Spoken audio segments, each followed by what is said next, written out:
This is Big Man Tyrone, and you're about to watch the MtG Cabal cast with your hosts, Woad, Thirsty, and Reptar. Sub to us on all your podcast networks at MtG Cabal Cast and YouTube. All right, guys, welcome to the newest episode of the Cabal Cast. This week, we're going to do a Q&A session. We just really like these episodes. It's a good, quick way to get some information out there with less distractions. And again, it's still kind of a slow time, despite the pink elephant in the room. Yes, Oro got banned. There was a massive BNR announcement today. We'll be touching on that later. In fact, there will be some mention of it in picks, I am sure. But without further ado, we have a series of about 10 questions that we're going to be asking and just discussing. So let's get started. So the first question is relevant to our conversation from a couple weeks ago, the two-part episode regarding foils and speccing on foils, and it is a very top-level question. What do you think about the constant foil changes? And this is kind of a nebulous question because we start way back at the late 90s where we have our star foils and some textless oddities, judge promo variants, set foils, etc. And it's just this iterative process for standard sets, supplementals, judges. So, your thoughts, Thirsty? I think they should have stopped with star foils, which I think is what everyone would probably expect me to say that's followed the cast for any amount of time. That said, I think from a vendor perspective, it is an absolute nightmare to deal with right now because you never know how many versions of a card there are. You never know how many of them you're going to end up with in a new set or anything like that. And it just gets awful to deal with sorting, everything else. Yep. It's just not good. Additionally, getting like etched foils, full art foils, textless foils, all this stupid variation opens up more opportunity for mistakes, print errors, drop in quality. I think it's stupid. I understand you want to improve your product. Mm-hmm. I don't think increasing chance improves your product.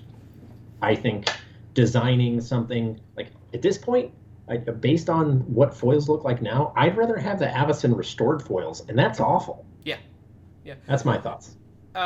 Setting aside the quality issues with foils as of late, because a lot of that can be pointed to print stock and the change in that, which affects not just foils, but everything overall. That's why cards feel different now, not just certain print runs of certain sets or certain supplementals. They all feel different than they did previously because of the card stock change, right? So there's a root problem here that just kind of cascades down into pringling your foils. So we'll set that aside. Hey, cascade change too. The double check on it is worthwhile. So for me, the iteration on foils I like overall because if you're going to continue to print this product, you've got to keep people interested in the product overall. And they had, almost 6 years of just non-foil cards, just regular cards and boosters. Then they get foils. We get the star foils, and those look great, especially in the old border and how like overly saturated those colors are. And as borders change, not your process, but what you do and how you handle your foils needs to change as well to kind of keep up with what you're doing with the game. The super saturated borders didn't really work out well moving through Mirrodin. Your artifact foils look like white cards because the Mirrodin borders are very washed compared to iterative artifact borders moving forward. And so that process changed kind of slowly over time. In regards to just like rapid firing out versions of foils throughout, I like that, but not at the pace they're doing it because it feels like we're never given the opportunity as a group of players to say, hey, I really like this and I want to, pick up on it. We had masterpieces, invocations, and inventions, all with different borders, and they were all one and done essentially. They were done in a block, quote unquote, and then we were done with those borders. Assumedly, etched foils are going to continue, and we have showcase versions for each set. So it's just like this constantly iterative product where they're never giving us enough time to really weigh in as a consumer and say, hey, this is what we like. That being said, the one thing I do like that we finally got to are the showcase borders, because that actually harkens back to something Watsu wanted to do with the first expansion, which was give the cards different backs based on the expansion. Well, it's been settled on that that will never happen, because if you're playing without sleeves, then you'll know. But you can do that with the front and change the frame based on the plane you're on, which is the expansion, which is they wanted to do. So something like that I enjoy, but I think it took us a little too long to get here. Although they did do it with the invocations, expeditions, and inventions, like I mentioned earlier. But I don't like how quickly things are changing, because I never get the chance to enjoy anything really. And if I want to play a bunch of foils in an EDH deck, I'm going to have disparate looks because they're just rapid firing through these changes. I wish they would slow down and give the consumer a little bit of time to say with their wallets, we like this, not this. Or when they do those feedback forms. There. So I like, and that's actually a good point. I like that they're changing it per plane. I wish though, like I really liked thematically when it was, all right, well, artifacts get this border, expeditions get this border, and you kind of had a little bit of cohesion there. I wish they would go for that. And go back to that rather than like, oh, here's a comic book plane or here's a metal plane. And like, all right, well, can we get something thematically that ties them together? And that's just my OCD, like, speaking. Oh, that's just, I want all of the artifacts to have the same border that can type of thing, or all of the creatures to have the same border that can. And I get that, but I kind of agree that, you know, that was cool and it's good, but I also just don't like the rapid, constant change. And it's very difficult to test multiple variables in a single system. So you make a good point with the comic book set, right? With Ikoria. Why did we have comic cards when we had Godzilla art and full art? Like, why did we have all of those in one set? It makes it really difficult to, as a consumer, want to try and hone in on something. And you kind of, as WotC, almost push people away from cracking packs for cards to just buying singles, because it's so difficult to find the one version of the card you want while you're busting packs that you might as well just buy the singles. Single. Yeah, and their whales that they're targeting are not buying singles, they're buying boxes. So when you just kind of push people away from one, both, or all types of sealed product, you're losing out overall, and that's just because you're scattershotting all these ideas and you're not able to test. If they put each one in its own product, that allows people to buy the products they want, and they might buy 2 or 3 products to get cards in the style they want, because they're able to target that type of card in that product. Yeah. I think it's just kind of ham-fisted that they're just scattershotting all of this. So I agree. I do like that we're not like Yu-Gi-Oh! And Pokemon, and we don't have like reverse and non-reverse and like 4 or 5 literal versions of the same card. Everything's a little different. So you look at Vorinclex, who just came out, and you have set non-foil, set foil, showcase foil, and you don't have like inverse hollow of each one of those. You don't have like 8 different versions of the same card. You have maybe 4 across all products. And I think that's interesting, because the 4 across all products type of thing is much more similar to what you see in like sports cards, where you have 5 variations of a card, and it's like 4 of them are numbered and one's the base. But it's like, all right, here's consistency, because year over year you get the same colors, the same parallels, and the same product, which you don't get in Pokemon necessarily, you don't get in Yu-Gi-Oh! Really. And I wish that Magic would go more towards that. Like I was saying with like, I loved the invention border. That was insane. But we're never getting it again. No.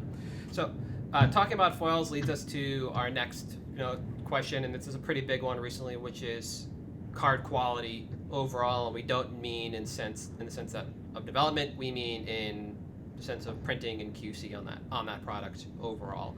So but another big topic, possibly with multiple facets, your feelings.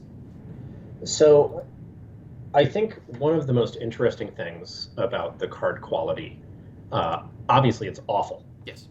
We are getting less edible Pringles out of packs. We were talking in the Sick Deals admin chat the other day, and basically we were like, they're not near mint anymore. We can't say they're near mint. They are literally not near mint out of the pack. because the card quality is so bad, we have to say pack fresh, which isn't a condition. No. That doesn't exist. Nope. It's not a condition.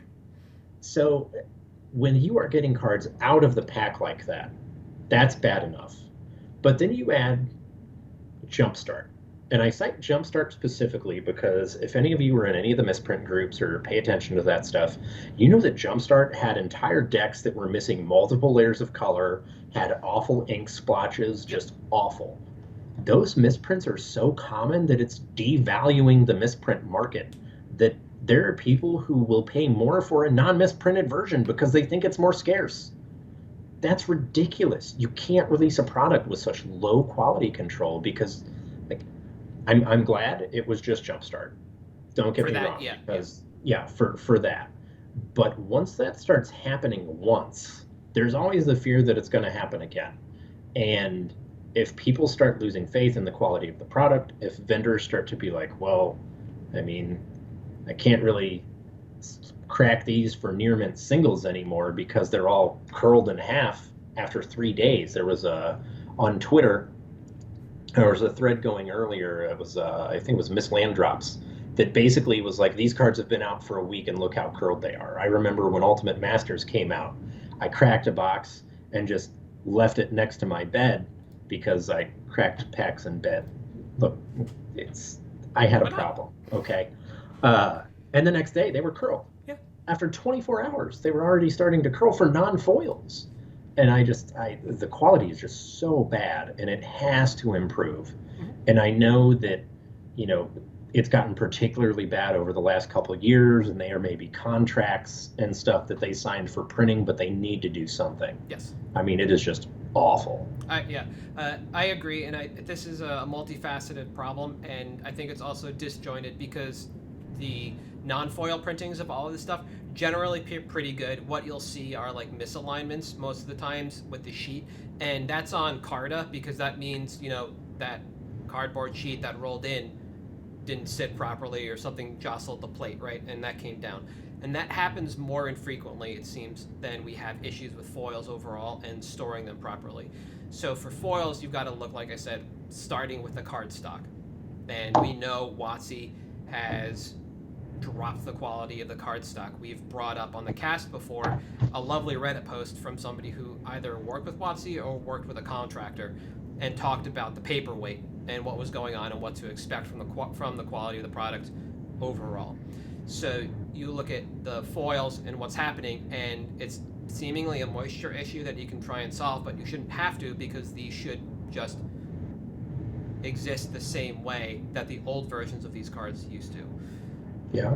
And then you also have this problem where WotC wants to get creative with the way they're doing foils, front, back, etched, multi-layer, etc., and they have to work with Carta, who either has to create brand new processes or use multiple processes to get this done. And now you have QC at both levels. You've got QC at Carta to verify that what they were actually able to do for WotC worked in regards to the look of the foil, and then you have the longevity of the product, which is kind of on both, because it starts with WotC and their choice of paper and their choice of foil. Process is the wrong word here, but that's a nice. So this top card is an Ikoria foil. It is a foil plains. The bottom card is Aether Barrier. Look how straight that is comparatively. Yeah. That's just an example. Sorry, didn't. No, it's fine. So the overall layering that you're going to be doing with this foil, if you want to do the front back stuff with the MDFCs, etc., all change the foil overall. And if WotC's not taking this product back to just sit in the office and watch it over time like people do with fucking Big Macs to see how they decompose, I don't know what you're doing. Like, it doesn't take that long to just put a bunch of cards out on a desk with a sign that says "Don't touch." Yeah, and I think that's part of the thing too. Is like you have added more steps to the process, so of course there's more potential points of failure. Mm-hmm. I get that. Yep. But I mean, Big Mac is an example. How many people touch a Big Mac along the way? Come on, how many thousands of orders does any individual McDonald's process every day, and how many of them actually get messed up? Not in a way that's like, oh, I asked for no pickles. Yeah. You don't get it. Your Big Mac doesn't come looking like a Pringle, Yeah.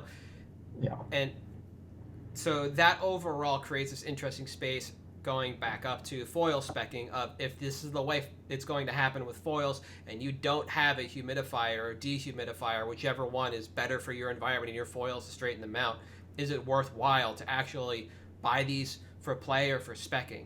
And now we have to look and say, okay, maybe it really isn't foils that are worthwhile anymore. It is the non-foils that are worthwhile because there will be no issues long-term with them. You don't have to worry about trying to flatten them out before you sell them. Because as a vendor, I'm not going to buy a card I can't sell. And if I can sleeve that card, put it in a deck, and just cut to it every time, I can't sell that to my players because that is an illegal card. Yep. That is not something you can use. So card quality, absolutely a real issue. So now the other side of card quality, set design. Our cards' quality right now in regards to their overall abilities and effect. I'll field this one. Yes. Everything has gone up. Our highs are higher and our lows are also higher. Look at Amonkhet. That was a reset set. That was supposed to be the first set of new standard, a drop in power overall. That set, still very powerful compared to things like Kamigawa. Kamigawa was supposed to be a reset set, and the power level of that was absolute garbage. With one exception. Jit. Yeah, Jite. Yeah. But Yeah. that was in the block, not the Good call. Yeah. And Kiki-Jiki. But neither here nor there. So overall, Amonkhet block much higher power as a reset set, a low power set, than other low power sets in the past. So our floor is absolutely raised, and our highs are also ridiculous. WotC is just pushing as much as they can right now in regards to creatures and spells and making the game fun and interesting in combat, despite the fact that gameplay has suffered overall because of this. But at the same time, you can't have this one both ways.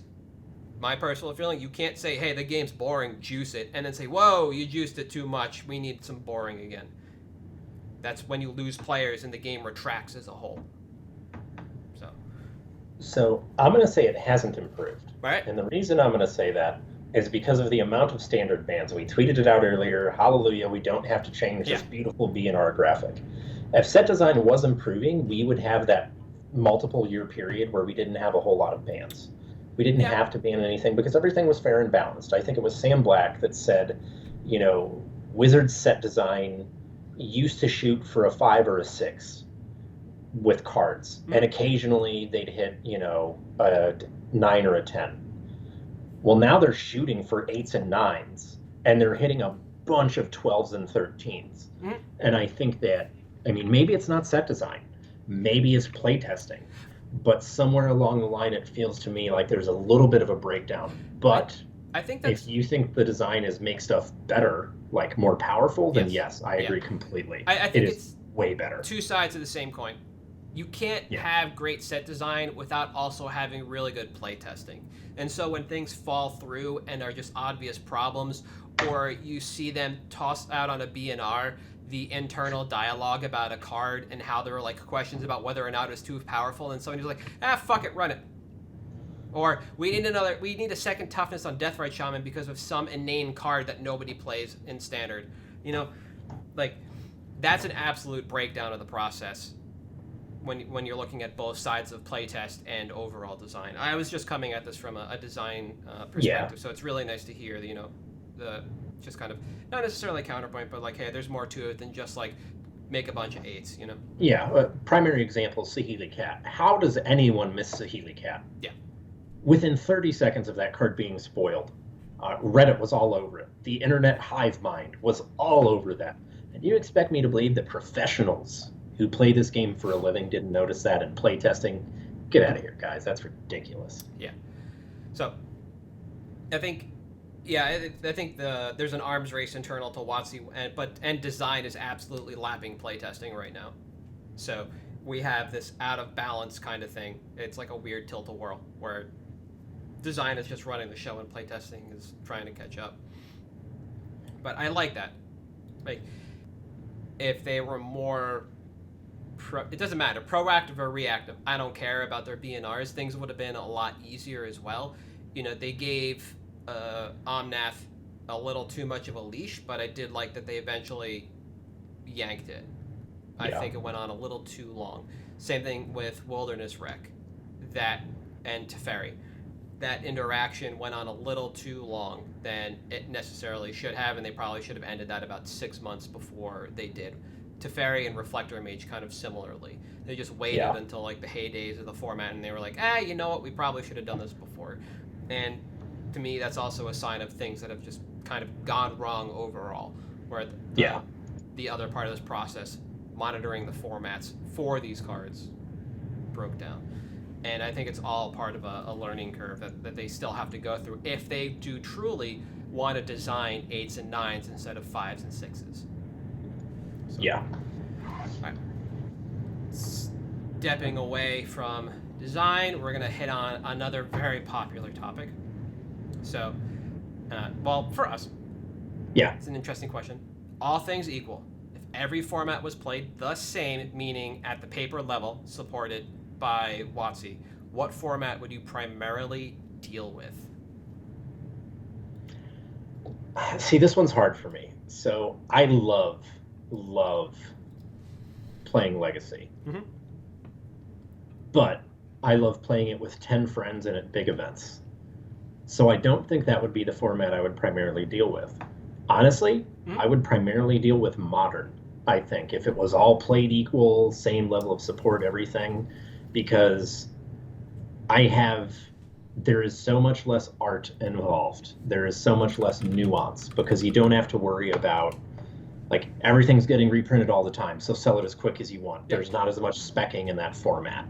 You know, you can spec on penny stocks, obviously, just like any format.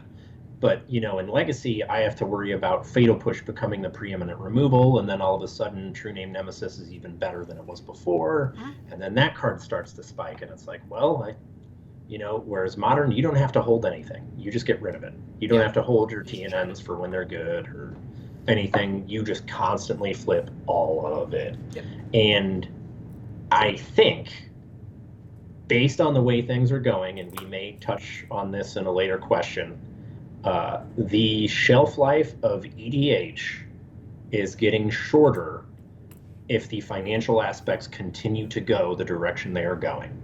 If we continue to have $1,000 near mint volcanic island buy lists overseas, we will not have paper EDH as we know it.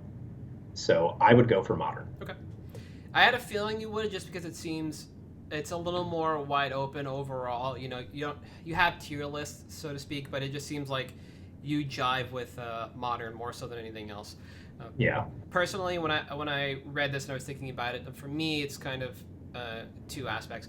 What formats would I rather deal with? I love vending events where there will be Legacy played. So from a vendor perspective, I would love to deal with Legacy and Vintage.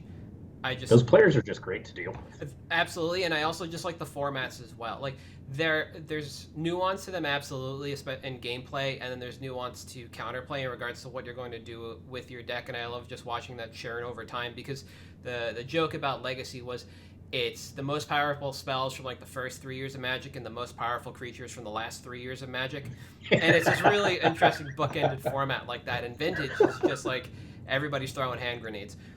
Yeah, it really is. And I like learning about the formats from players and picking their brains behind the booth. And to me, Legacy booth setting is a challenge, because you have to ensure that you're going to cater to the entire audience, not just like the tier 1 and tier 2 players. You've got to make sure you have something for everybody, because somebody's going to be building like the Alurin mystical, what the hell is the Griffin, Mist Hollow Griffin combo deck. Yeah. So you gotta have like that weird bulk rare and some pseudo bulk uncommons so they can combo off properly, right? And succeeding in that challenge, I like knowing that like I predicted the cards and the ratios we needed, because it's this weird puzzle I can put together. Yeah. Vintage is completely different for me in that regard, and they just unbanned Luris, so that's going to be a shit show. But I would love to work that event. In regards to play, I really like Legacy because it's open-ended, and sometimes there are just great gotchas. Like, I sacrificed my lands matchup at SCG Philly, so I had Storm under control with 5 copies of Pyrostatic Pillar in my main and another 2 in the board, and opening on them in the dark against Storm was great for the Game 1 concessions. Oh, man. I'm that player. Blue-Black Reanimator, like, I don't know, there's a lot of really good gotcha moments in that format, and that's definitely, like, when it comes to playing, I agree. That's the one I do. Bar none, hands down.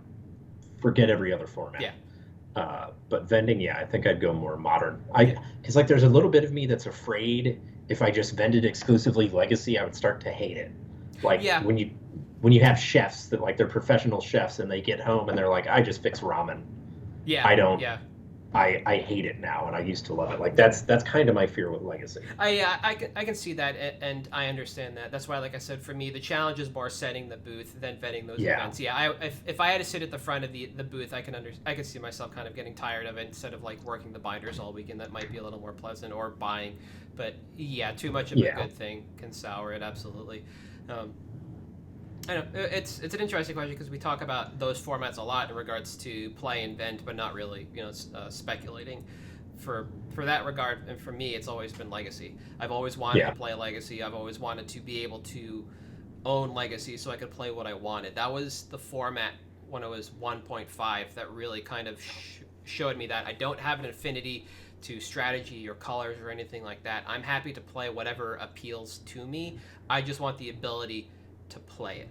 Yeah. And by doing that and learning the format and playing what I liked and doing well enough to pick up other odds and ends, I just kind of happened into, a lot of the position that I'm in. So, for me, those two. And then Handbrake 180. We're going to talk about shipping. So, interesting question. Preferred shipping supplies. Brands, sleeves. What do you got? So, and it's obviously kind of difficult now because they're in such short supply, but I just Ultra Pro top loaders, inside team bags. For sleeves, I actually prefer Dragon Shields. If it's just one card, always Dragon Shields. If it's a small number of cards, like 5 or less, always Dragon Shields. If it's more than that, I Perfect Fit. Does it raise my cost through the roof? Yes. Absolutely. But I also have the peace of mind of knowing that every card is going to get there protected, relatively safe, etc. Yep. And stark contrast to that, I prefer the paper bubble mailers to the plastic ones, so not quite water resistant. Pro tip to anyone that's like having shipping delays or anything with shipping stuff out, at least over the last 2 months, I've had incredibly good results with FedEx compared to USPS. Okay. It's a little bit more expensive, but I also had to issue 5 figures in refunds in January because USPS lost a bunch of stuff. Yes. And it's still not there in the middle of February. So peace of mind is, like, to me, it's one of those things where, like, I'll pay a little bit extra, I'll cut into my margins a little bit, just because I know it's going to get there safe, well packaged, secured, everything else. But yeah, I much prefer, Ultra Pro on the sleeves. Go for Dragon Shield always. Yep. I use them to play with. Of course, I'm going to use them to store the cards. Yeah, I do sleeves, upside down into top loader, tape top loader into envelope, tape envelope, send out. Yeah. The only time that really changes is if I need a bubble mailer, and if I'm doing that, that generally means that I'm sending a lot of cards out to most likely a buy list. So I'll actually use USPS supplies because I don't want to fuck around and find out. Yeah. And I think their bubble mailers are insulated to some degree, but at that point, it's like brick of cards with a top loader behind them, inside a team bag, taped inside the bubble mailer, or if it's a large enough order, I have a bunch of shitty Ultra Pro deck boxes, like the super monochrome, the quarter ones or whatever that you find in the bins. Yeah, exactly. Those are great. Yeah, from buys and stuff. And if I'm submitting to buy list, all I need to do is make sure everything in there is sealed, sorted, and my order number is somewhere in there, and then it's good to go. the USPS bubble mailers come in sizes large enough to handle at least 2 of those, and I'm pretty much good to go. I have sent out 1 rose before, and that's not a harrowing experience, but that is a lot of shipping tape just to make sure that 1, it stays closed, and 2, again, nobody fucks around and I find out. One thing I have noticed a lot more of, and I actually admire the ingenuity of, is in a time of COVID and a top loader drought, the squarely cut piece of cardboard in a team bag with a card. Now, I don't remember what seller did this, but if you could please remember to put this card in a sleeve next time, because I think there's a pube inside of this that has now touched this decimate, so I can't do anything with it. Thanks. Oh my god. That is both awesome and hilarious. Yeah. All right. Before we cut out, I think we got time for one last question that should hopefully end us on a high note, not a sour note, and something more relatable. So, we've talked about this a lot. The shelf life or lifespan on Magic as a whole. So, and this is something I touched on earlier when I was like, we may touch on this on a later question. I think if the current financial trends continue, the shelf life shortens, because I don't think the majority of players will support EDH as long as the reserve list exists. Okay. Once you have not just $1,000 like buy list, but you're looking at like $1,200 for a near mint and $1,000 for an LP buy number.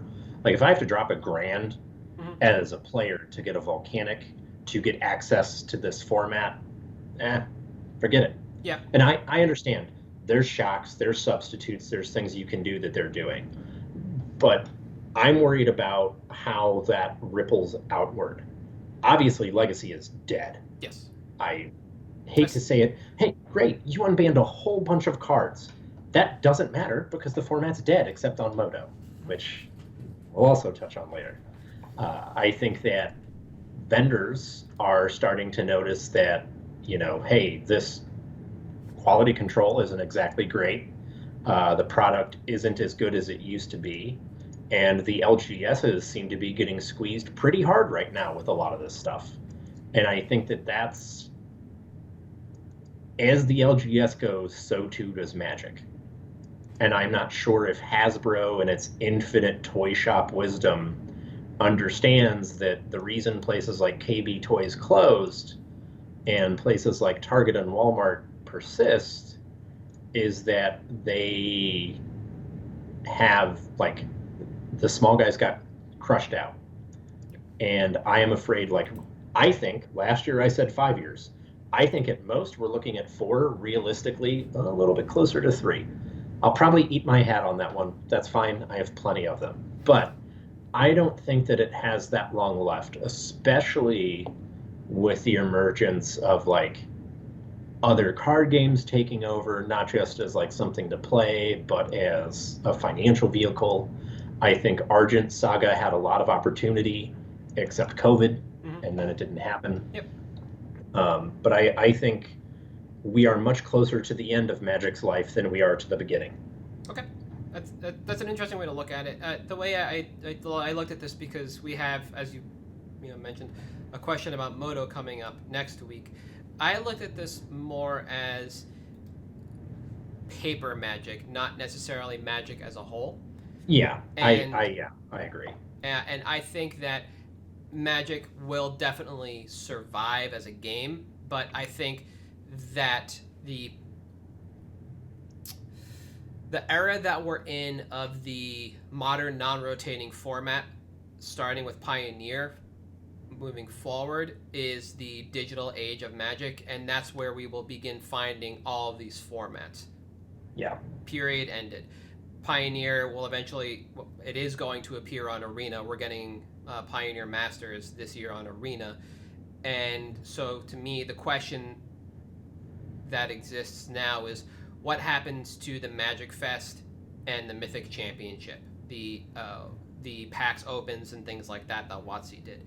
The PAX Opens, I guess that question answers itself. That's all on Arena. But the in-person play, the large-scale events, what happens with those? And to me, that's really the question mark. I think this game persists for as long as it's going to make money for Hasbro, and then when the wheels fall off the gravy train, we'll see all hell break loose.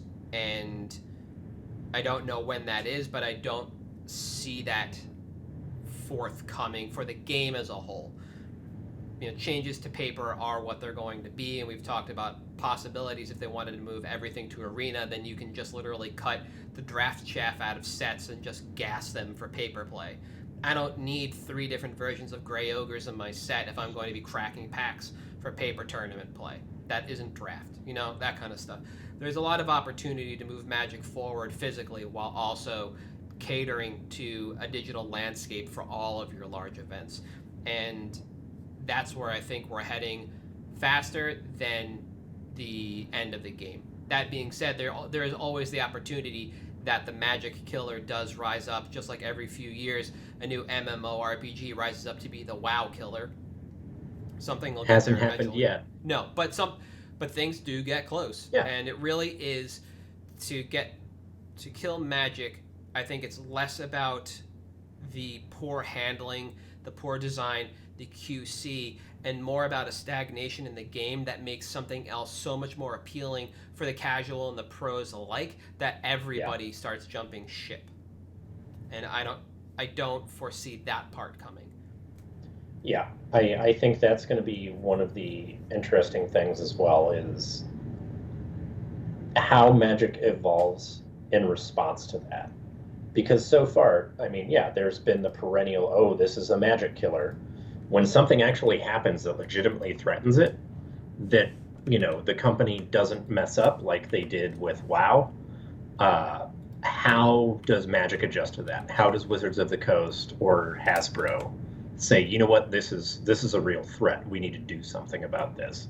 Because Pokemon is coexisted for ages. Yep. That's been fine. That's completely different. But Yu-Gi-Oh as well. That game's existed on the side.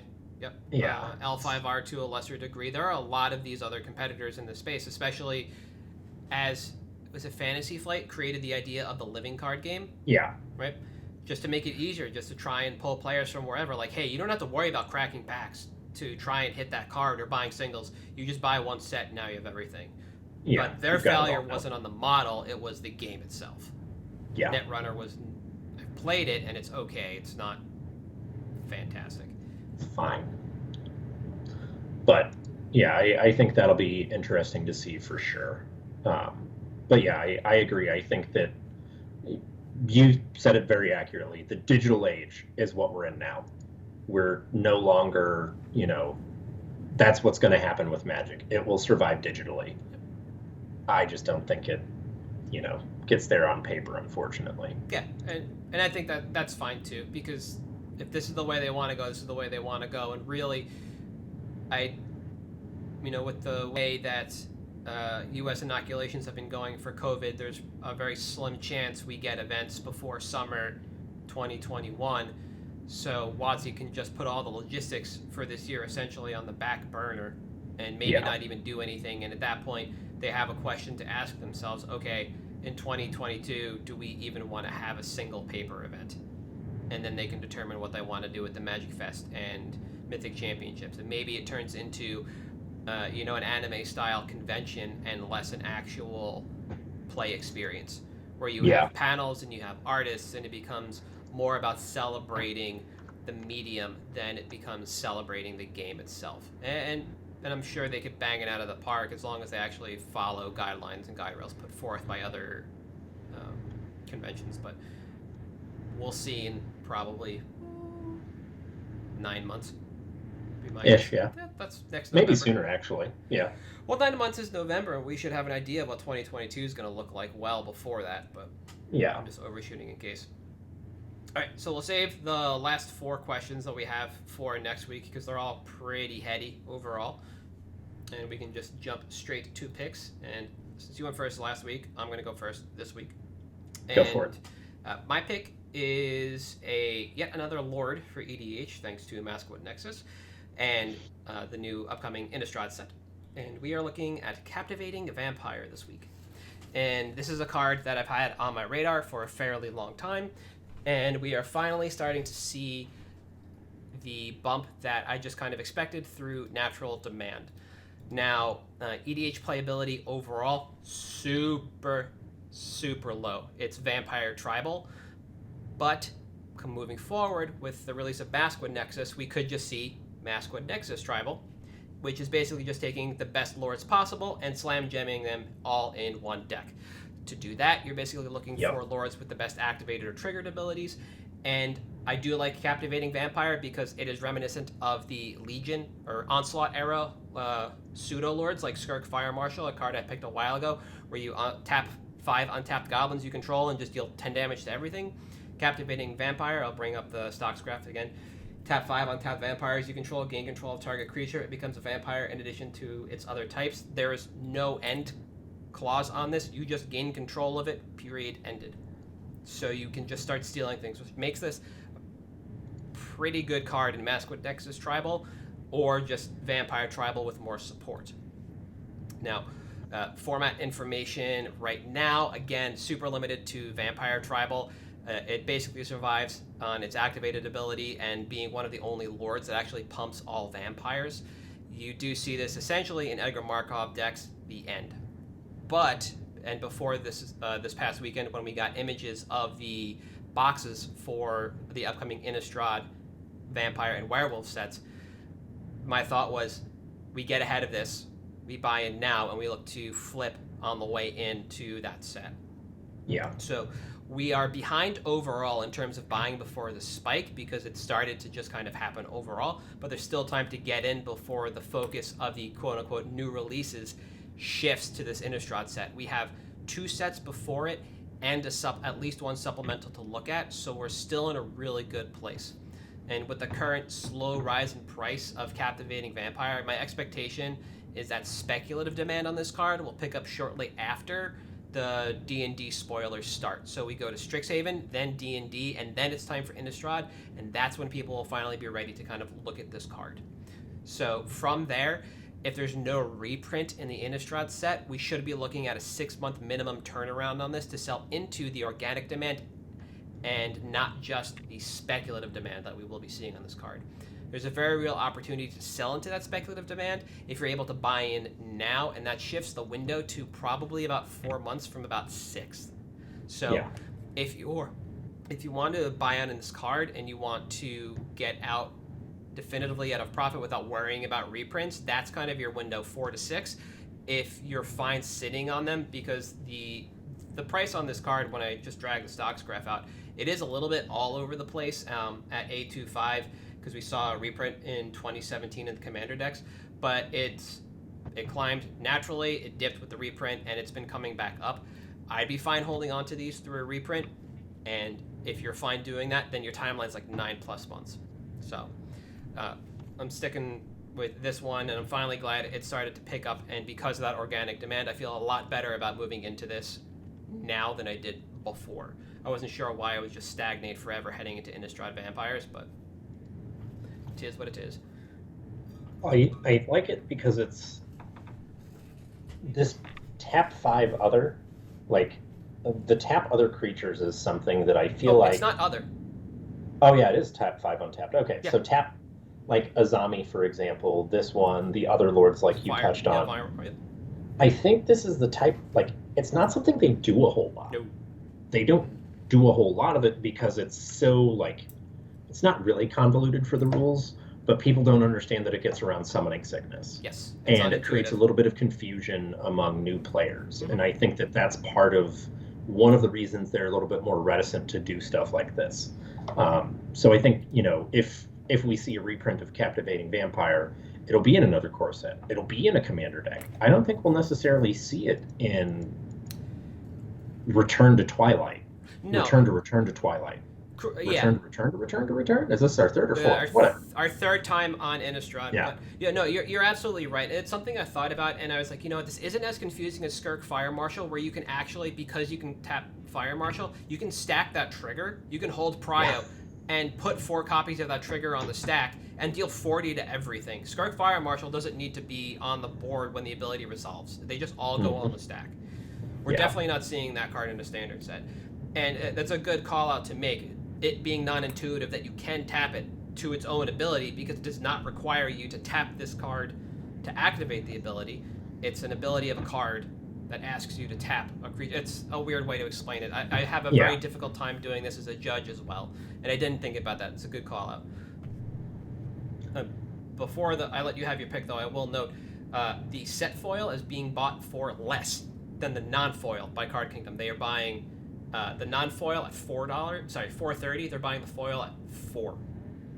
Was this one of the ones that was like the front foil in a starter deck or something, maybe? That's the only thing I can think of. I don't remember Core 2011 that well. I wasn't playing I don't that much either. around then. I honestly couldn't tell you. If this was around Zendikar release, this card wasn't even in the Red-Black Vampire deck. That kind of took...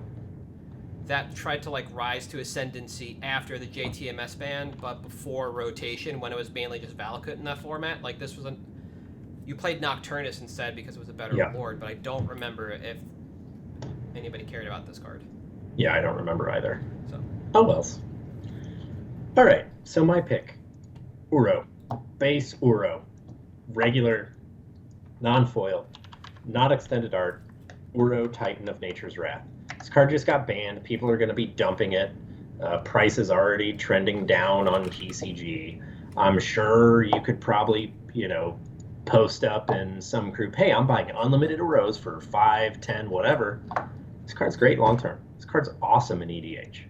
And if it's banned like this in multiple formats, I don't think they're going to reprint it anytime. So go for it. Card's gas. Yeah. I mean, it is still legal in Legacy, and granted, there's not a whole lot of decks that can afford the escape cost with Astrolabe gone. And Oko. Thank you, WotC. It was just a year and a half too late, you Mongoloids. Yep. I think it's great. I think that historically, what you've seen with banned and restricted cards like this, yes, they get banned and the price tanks immediately, but when they're powerful enough, the price always recovers. As long as you have playability in some eternal format like EDH, you're able to do it forever. And I think that this is a prime opportunity for that. I think you wait probably about a week is when we'll hit the low, because right now you have some people panic selling, sure, but there's a lot of people that know by now you don't sell the day of, you wait until the market settles a little bit. Especially because with this card, it's more recent. It's not like Mox Opal, where you had people that had their playsets playing Affinity for years before Urza came and got the card banned. Yep. I think that it's just a good, probably you're looking at a longer term hold here. I agree with that. Mopal didn't recover to $30 until, about a couple months ago. And people were happy to sell them for 25 when it got banned, or 20, or I picked some up for 10 to 15 because I'm done with this format. I've played Affinity for years, and Wizards just banned my deck out of nowhere because they're bad at Magic. So I think you're looking at probably around a 12 to 16 month turnaround for this, so it is a little bit longer, but if you pick them up at like $5 to $10, I don't see how you can lose on this long term. Would I go super deep? No. I'd probably get like 10 to 20 at most. I'm not stacking them like I'm stacking Sarkans and Ceilings, which one day will happen. But I think it's a solid all around, and I think that generally buying in on cards when they get banned immediately is always a good idea, because people are going to panic sell. They just want to get rid of it. You're going to be able to pay too little money for it, and there will come a time where that price recovers. Yeah, absolutely. And I think it's good to note that cards that get banned and it's effectively erased from constructed Magic, generally speaking, show up in EDH in time. Look at Birthing Pod, look at Splinter Twin. Those cards have a price tag because of EDH Birthing Pod a little bit more because it's just better in the format as a whole. Read the Political Prisoner. I would expect Uro to follow the Birthing Pod trend more than the Splinter Twin trend, and definitely hold a price tag for EDH based on power level within EDH in the 99 and the general itself. The only question that I have, and you answered it in your timeline, 12 to 18 months from now is about 3 to 9 months after rotation of Uro. So Uro rotates at Q4 2021, right?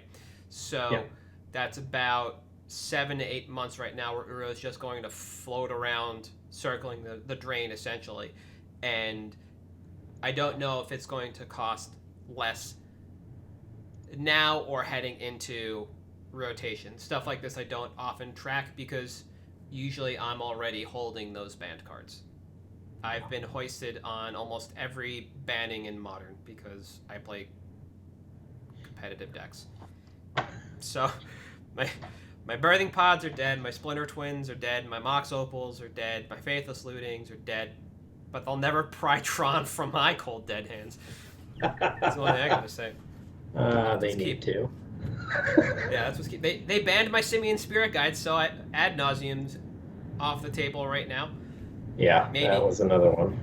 So, I like the idea of picking up ban cards, especially ones that have power. It's never a bad idea overall. Like, parallel to Uro, now we have Oko just banned, basically, out of the game. And that card is ostensibly one of the most powerful planeswalkers ever printed. You know, it allows Black Lotus to kill. We've seen it.